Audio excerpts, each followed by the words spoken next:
Hi everybody, I'm coming live to you from St. Stephen's. It's Sunday, and on Sundays I do a bit of catechesis. Why do Catholics? I want to talk about today, why do Catholics have a Pope?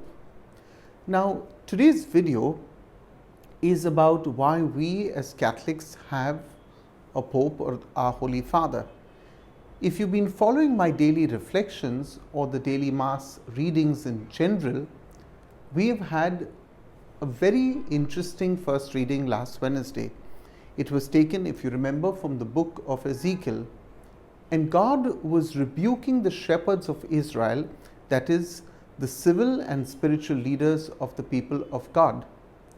The last verse of that reading was, "For thus says the Lord God, I myself will search for my sheep and will seek them out."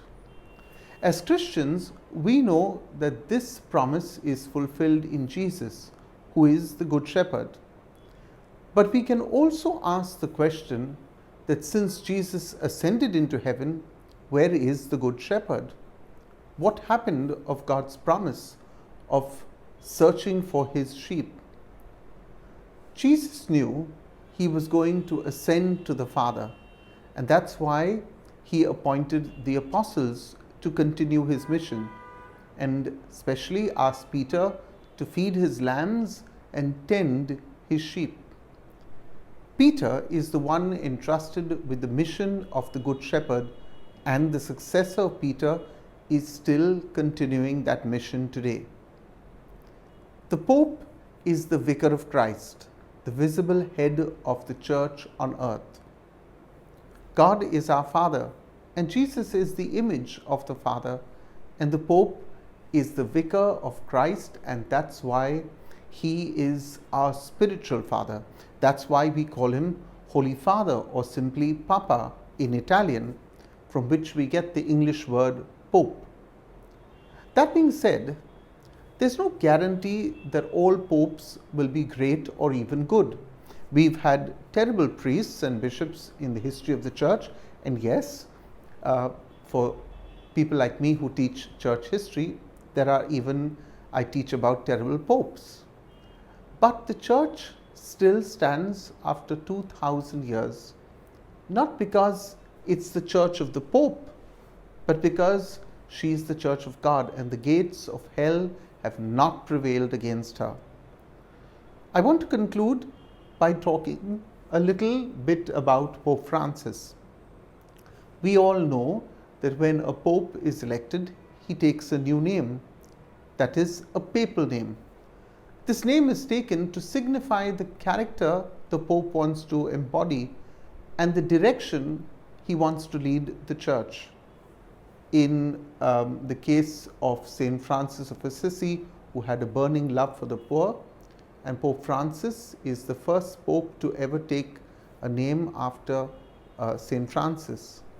You may not agree with everything Pope Francis does or says, and that's okay, because no Pope in that sense is uncontroversial.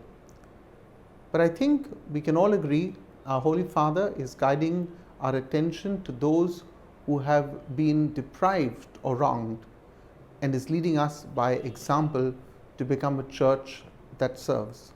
We must pray for our Holy Father to constantly be guided by the Spirit, and for ourselves to love and obey him accordingly.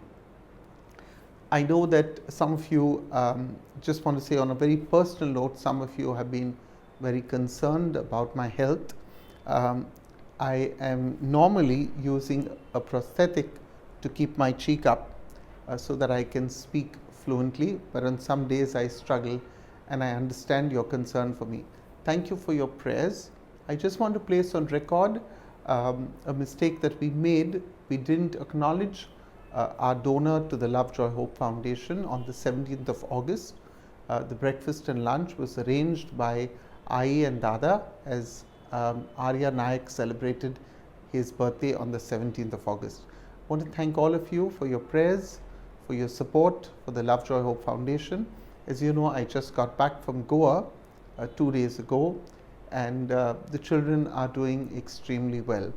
I also want to announce, as some of you might know, that due to several health issues that I've had, I will be taking a sabbatical for 2 years from June 2023. This has been now approved in writing by the Cardinal and the bishops. I will continue to teach from now on till the start of my sabbatical and even through my sabbatical. So don't worry, I will teach, I will continue to do the work that I do, but I'm going to take a step back due to health reasons. Thank you for your understanding. God bless you, and I'll see you tomorrow morning at 9 o'clock. 9 o'clock is with Father Warner.